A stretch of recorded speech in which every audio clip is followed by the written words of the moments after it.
Hello everyone! Ayan, easy cooking naman tayo. Easy fry ng ating french fries. Meron din tayo ditong sausawan o sauce dips. Mango chili sauce. Ayan ang ating sausawan. Open. Open. At hindi din nawawala ang ating hot sauce. Ayan. Umpisahan na natin.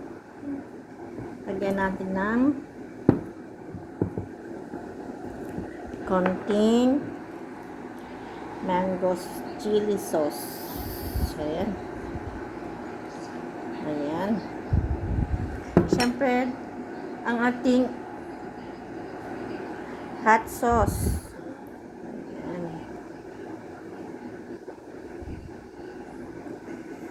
Ayan. At syempre, sausaw na natin. I-dip or dip na natin. Ayan, kain po tayo.